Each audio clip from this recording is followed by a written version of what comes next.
नीतीश कुमार के बेटे निशांत की सियासत में एंट्री को लेकर जेडीयू के राष्ट्रीय कार्यकारी अध्यक्ष और राज्यसभा सांसद संजय झा ने बड़ा बयान दिया है। निशांत कुमार के राजनीति में आने और पार्टी ज्वाइन करने के सवाल पर संजय झा ने यह कहा कि निशांत को तय करना है कि वो कब पार्टी में आते हैं। पटना एयरपोर्ट पर मीडिया कर्मियों के सवाल का जवाब देते हुए संजय झा ने यह साफ कहा कि हम सभी लोग चाहते हैं कि निशांत पार्टी में आए।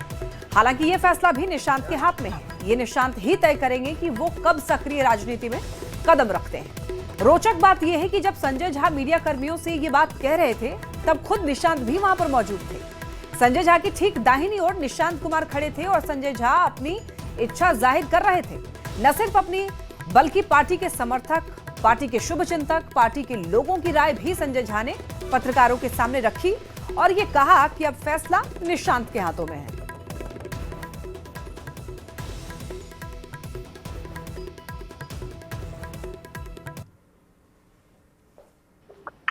पार्टी के लोग, अब पार्टी के शुभचिंतक, पार्टी के समर्थक, अब पार्टी के सब लोग चाहते हैं कि अब आकर के पार्टी में काम करें।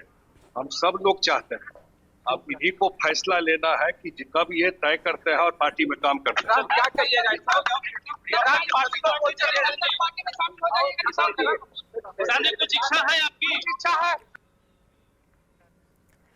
तो सुना आपने, जेडीयू के राष्ट्रीय कार्यकारी अध्यक्ष और राज्यसभा सांसद संजय झा ये साफ साफ कह रहे थे कि निशांत कुमार को राजनीति में आना चाहिए, सांगठनिक तौर पर सियासी पारी की शुरुआत भी कर देनी चाहिए।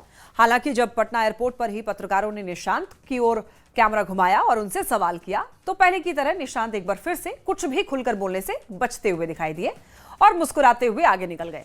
निशांत इस सवाल को टाल गए कि वो बिहार की राजनीति में पदार्पण कब करने वाले हैं। संजय झा के बयान पर पत्रकारों ने सवाल किया कि निशांत जी, आपकी इच्छा क्या है।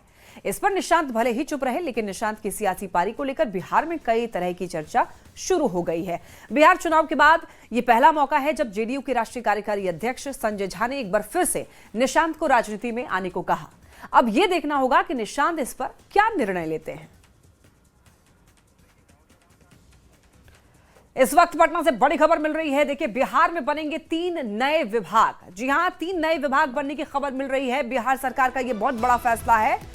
युवा रोजगार कौशल विकास विभाग बनेगा और उच्च शिक्षा एवं कौशल विकास विभाग बनेगा और वहीं नागर विमानन विभाग बनाने का भी फैसला लिया गया है। तो देखिए, ये बड़ी खबर इस वक्त आपको बता रहे हैं। बिहार में 3 नए विभाग बनने की खबर मिल रही है। बिहार सरकार ये बहुत बड़ा फैसला विभागों को लेकर सामने आया है।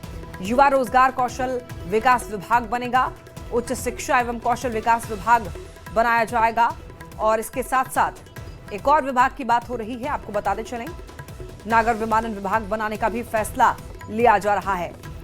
तो ये 3 नए विभाग और इसके पीछे नीतीश सरकार की दरअसल कुछ अच्छी योजना है। तो चलिए अब आपको विस्तार से बताते हैं कि इन तीनों नए विभागों के बनाने के पीछे क्या कारण है, नीतीश सरकार की योजना क्या है। देखिए, दरअसल बिहार चुनाव में सीएम नीतीश कुमार ने बिहार के युवाओं से एक वादा किया था कि बिहार में फिर से एनडीए की सरकार बनने पर 1 करोड़ युवाओं को सरकारी नौकरी और रोजगार दिया जाएगा। इसी लक्ष्य को पूरा करने के लिए नीतीश सरकार युवा रोजगार एवं कौशल विकास विभाग बना रही है ताकि युवाओं को उद्यमी बनाने का अवसर मिले और नौकरी रोजगार दिलाने में मदद मिल सके, उच्च शिक्षा और उनको मिल सके। और आपको बताते चलें कि उच्च शिक्षा विभाग इसीलिए बनाया जा रहा है ताकि उच्च शिक्षा में यहाँ पर गुणात्मक सुधार हो पाए और तकनीकी व्यावसायिक शिक्षा का भी विकास हो पाए। इसके बाद नागर विमानन विभाग इसीलिए बनाया जाएगा ताकि नए हवाई अड्डों के निर्माण में तेजी लाई जा सके और भविष्य में उड़ान योजना के तहत कई बड़े छोटे नए हवाई अड्डों का निर्माण होना है। इसीलिए नागर विमानन विभाग बनाया जा रहा है। इससे औद्योगिक वातावरण बढ़ेगा और रोजगार के नए अवसर भी पैदा होंगे। और अब बात विधानमंडल के शीतकालीन सत्र की। 5 दिवसीय बिहार विधानसभा शीतकालीन सत्र का समापन हो गया है। दोनों सदनों की कार्यवाही अनिश्चित काल के लिए स्थगित हो गई है। सदन के अंतिम दिन कार्यवाही के दौरान पक्ष और विपक्ष के बीच हल्की नोकझोंक देखने को मिली। बिहार विधानमंडल का शीतकालीन सत्र भले ही छोटा रहा, लेकिन राजनीतिक माहौल गर्म रहा। सदन में राजनीतिक तल्खियां पूरे सप्ताह हावी रहीं और सबसे बड़ा मुद्दा बना नेता प्रतिपक्ष तेजस्वी यादव की लगातार अनुपस्थिति। सदन में उनकी गैर मौजूदगी को लेकर सत्ता पक्ष ने विपक्ष को घेरने का कोई मौका नहीं छोड़ा। वहीं विपक्ष के कुछ नेताओं ने तेजस्वी की चुप्पी को एक रणनीतिक राजनीतिक कदम बताया। सत्ता पक्ष ने तेजस्वी के सदन में न आने को जन जन के मुद्दों से भागने की राजनीति बताया। कई मंत्रियों ने तंज कसा और यह कहा कि विपक्ष जनता की समस्याओं पर बोलने से बच रहा है और अपना दायित्व निभाने में असफल साबित हो रहा है। उनको बिहार में खिदमत करने का, सेवा करने का अवसर देती है और बिहार में नीतीश कुमार जी ने जो 20 वर्षों में काम किया है, इनका जो मॉडल है, वो मॉडल के सामने विपक्ष पूरी तरह सफाया हो गया, फेल हो गया। और यही बात अगर कहते रहे सदन में तो आगे भी फेल होंगे। माननीय मुख्यमंत्री ने कहा था कि बोलते बहुत हो, थोड़ा कम बोलो, समझो, सच्चाई को सामने रखो। सच्चाई को सामने नहीं रखा तब 35 पर विपक्ष बैठ गया। महोदय, माननीय मुख्यमंत्री जी की बात को सुनना चाहिए। हमारा जो भाषण का पार्ट है उसको प्रोसीडिंग का पार्ट बनाया जाए। समापन के अवसर पर पक्ष एवं विपक्ष के सभी मान्य सदस्यों को मेरी ओर से रवि का तेज, सोम की शीतलता, मंगल का शौर्य, बुद्ध का प्रज्ञा, गुरु का ज्ञान, शुक्र का वरदान, शनि का भयदान, अहर्निश रात दिन मिलता रहे। राज्य के विकास में 2 गुण उत्साह से कार्य करते रहें। बेहतर बिहार, सुंदर बिहार, विकसित बिहार के निर्माण में सभी मिलजुल कर कार्य करें। यही 18वीं बिहार विधानसभा में हमारी कामना है। जय भारत, जय बिहार, विकसित बिहार। बिहार विधान परिषद की चलती कार्रवाई के बीच निर्दलीय एमएलसी वंशीधर बृजवासी ने गले में तख्ती लगाकर प्रदर्शन किया। शिक्षकों के वेतन और स्कूल में इन आउट को लेकर उगाही करने का आरोप लगाया और यहां पर जमकर प्रदर्शन किया। तस्वीरों में आप देख सकते हैं और कहा कि शिक्षकों से उगाही की जा रही है जिसे बंद किया जाना चाहिए।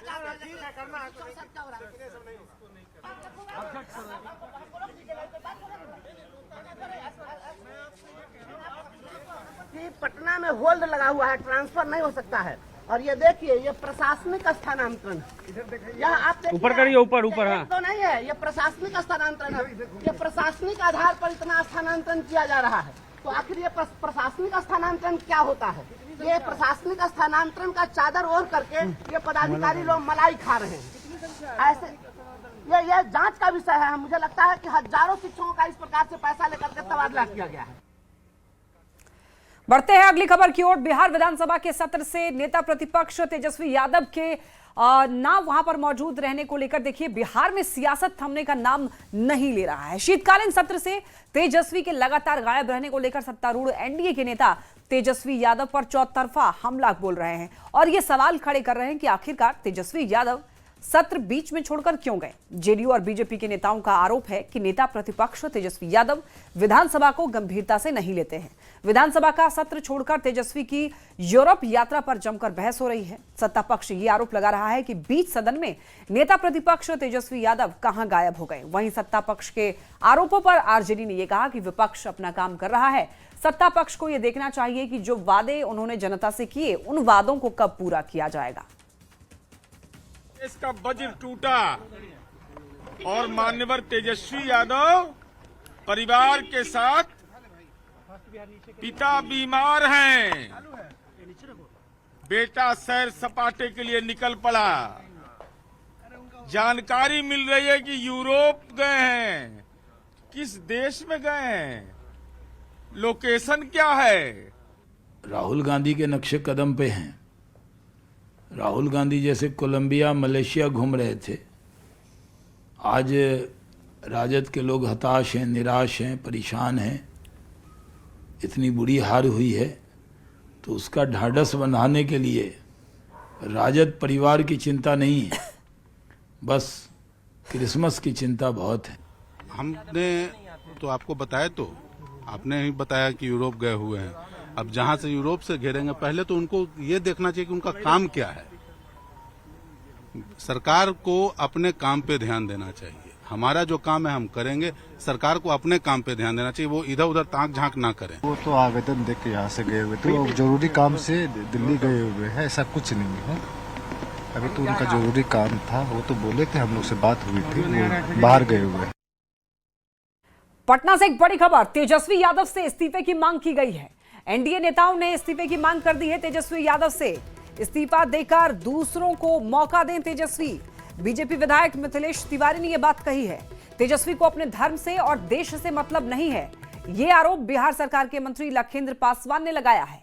तेजस्वी क्रिसमस मनाने विदेश चले गए हैं, यह मंत्री लखेंद्र पासवान का कहना है। सत्र छोड़कर पिकनिक मना रहे हैं तेजस्वी यादव। बीजेपी सांसद संजय जायसवाल ने यह तंज कसा है तेजस्वी यादव पर।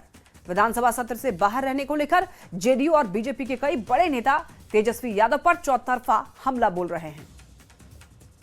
तेजस्वी यादव जी पर्यटन के लिए निकल गए हैं पूरे परिवार के साथ, और लाखों राजद के कार्यकर्ताओं को यतीम करके, उनके विधायकों को यतीम करके, और राघोपुर की जनता आज इतनी दुखी होगी कि किसको चुनाव जिता।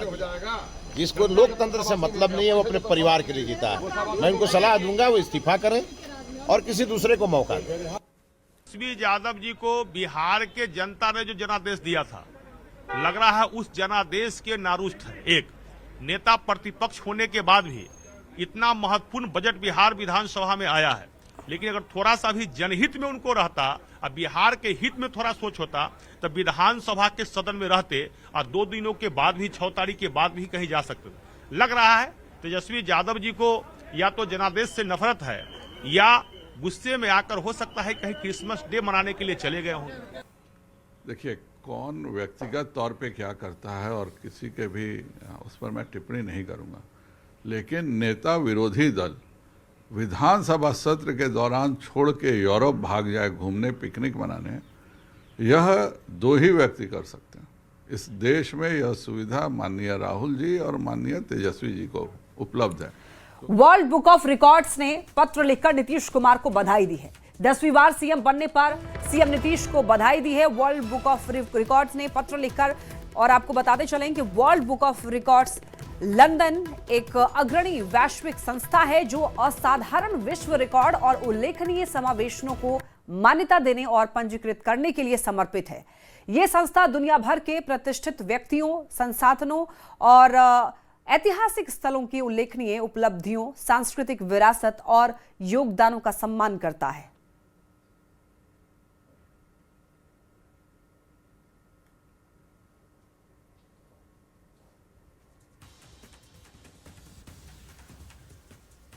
इस रिकॉर्ड बुक में शामिल किया जाना बिहार के करोड़ों बिहारियों के भावनाओं की अभिव्यक्ति है, और ये गर्व और उल्लास का अवसर है कि हमारे नेता के अद्भुत समर्पण, उनकी योग्यता,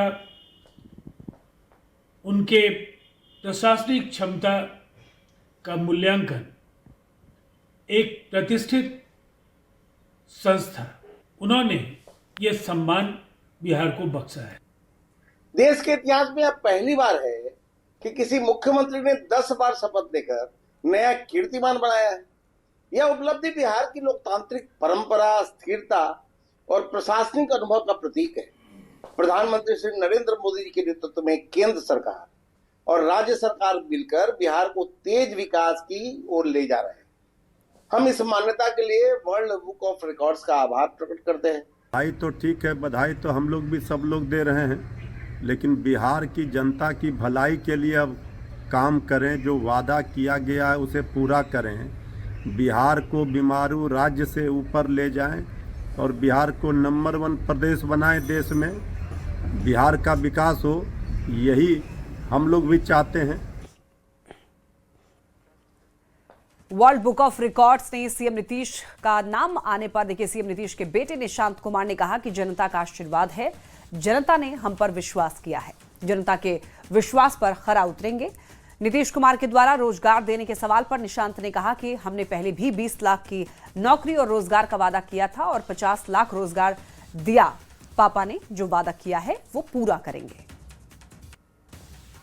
सब जनता का आशीर्वाद है, जनता ने हम पे फिर से भरोसा किया है, विश्वास किया है हम पर। पहले भी वादा किया पिताजी ने, पूरा किया। इस बार भी 1 करोड़ का वादा किया, जरूर पूरा करेंगे। मुझे पूरा यकीन है और जनता के विश्वास पे खरा उतरेंगे, मुझे पूरा यकीन है। नौकरी और रोजगार जी, क्या कहिए? नहीं, हमने भी पहले 20 लाख का वादा किया था, नौकरी रोजगार 50 लाख की है। इस बार भी वादा करेंगे, पूरा करेंगे पापा। बिहार में अवैध अतिक्रमण के खिलाफ नीतीश सरकार की सख्ती जारी है। योगी मॉडल की तर्ज पर लगातार कार्रवाई की जा रही है। अवैध निर्माण, अतिक्रमण और माफियाओं के खिलाफ कड़ा एक्शन लिया जा रहा है। आज एक बार फिर से पटना, पूर्णिया, बेगूसराय, आरा और कटिहार समेत कई बड़े शहरों में प्रशासन का बुलडोजर चला। कई शहरों में बुलडोजर युद्ध देखने को मिला। प्रशासन ने बड़े पैमाने पर अतिक्रमण हटाओ अभियान चलाया। भीड़भाड़ वाले मार्केट क्षेत्र में जितने भी अवैध निर्माण थे उन सभी पर बुलडोजर चलाया गया। प्रशासन का कहना है कि सभी अतिक्रमणकारियों को पहले ही नोटिस और अल्टीमेटम दिया जा चुका था, लेकिन समय सीमा के बावजूद जिन्होंने निर्माण नहीं हटाया उनके ढांचे ध्वस्त कर दिए गए हैं और आगे भी कार्रवाई जारी है। स्थानीय लोग भी प्रशासन के बुलडोजर युद्ध का समर्थन कर रहे हैं। लोगों का कहना है कि ट्रैफिक व्यवस्था सुधारने और शहर को व्यवस्थित करने के लिए ये कार्रवाई बेहद जरूरी है। पूर्णिया में भी देखिए अतिक्रमणकारियों पर बुलडोजर एक्शन शुरू हो गया है। खुशकीबाग, भट्टा बाजार, लाइन बाजार, रानी पत्रा, हरदा बाजार समेत शहर के कई इलाकों में अभियान चलाया जा रहा है। सदर एसडीएम ने यह कहा है कि पहले लोगों को नोटिस दिया जा रहा है, इसके बाद अनाउंसमेंट भी किया जा रहा है, फिर बुलडोजर लगाकर अतिक्रमण खाली कराया जा रहा है।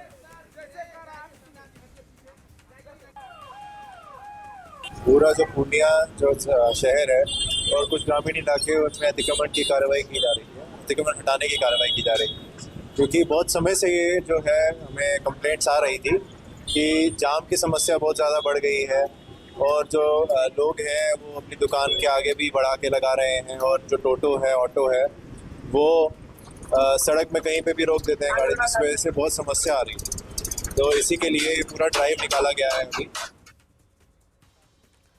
भोजपुर के चरपोखरी में आरा सासाराम स्टेट हाईवे के दोनों ओर अतिक्रमण मुक्त अभियान चलाया गया। 4 दिन पहले ही दुकानदारों को लाउडस्पीकर के माध्यम से दुकान हटाने की जानकारी दी गई थी। इसके बावजूद खाली नहीं करने पर बुलडोजर चलाकर कार्रवाई की गई।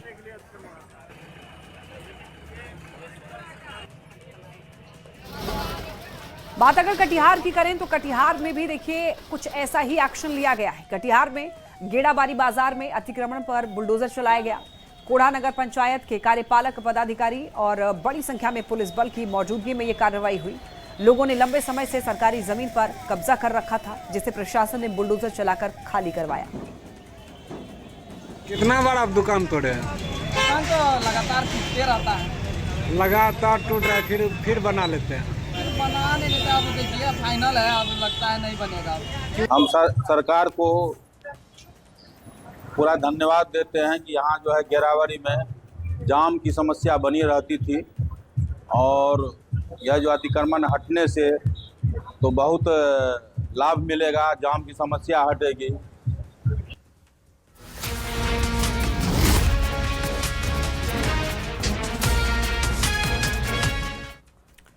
और अब बात करेंगे लॉ एंड ऑर्डर की। एनआईए की बड़ी कार्रवाई, अवैध हथियार और तस्करी मामले में एक्शन लिया गया है। बिहार, यूपी और हरियाणा में तलाशी ली गई। बिहार में पटना, नालंदा सहित 7 जगहों पर छापा मारा गया। हथियार के साथ साथ 1 करोड़ से भी ज्यादा कैश जब्त किए गए। डिजिटल और इलेक्ट्रॉनिक्स डिवाइस भी जब्त हुए हैं। इलेक्ट्रॉनिक डिवाइस और आपको बताते चलें कि जाली और संदिग्ध दस्तावेज बरामद हुए हैं। पटना और शेखपुरा से 2 आरोपियों को अरेस्ट किया गया है। एनआईए की बड़ी कार्रवाई, अवैध हथियार और तस्करी मामले में एक्शन लिया गया है।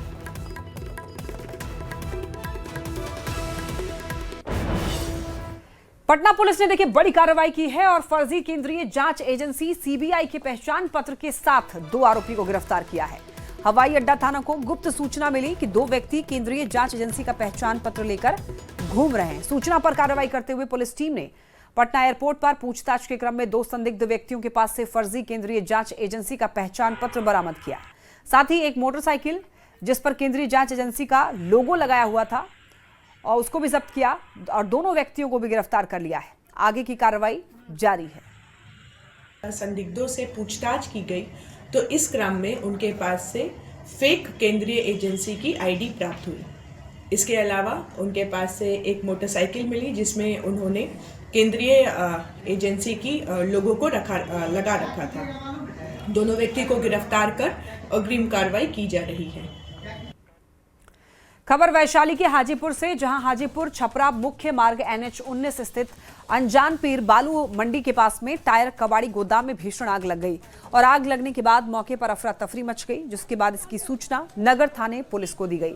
तब पुलिस और दमकल की कई गाड़ियां घटनास्थल पर पहुंची।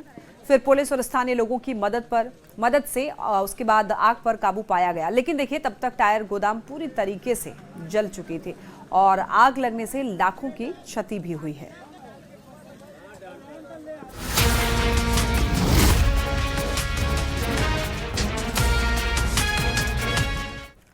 आइए अब नजर डालते हैं देश दुनिया की खबरों पर। देश की सबसे बड़ी एयरलाइन कंपनी इंडिगो को लेकर लगातार चौथे दिन भी हंगामा जारी रहा, क्योंकि शनिवार को भी इंडिगो ने देश भर में 500 से ज्यादा फ्लाइट्स रद्द कर दी।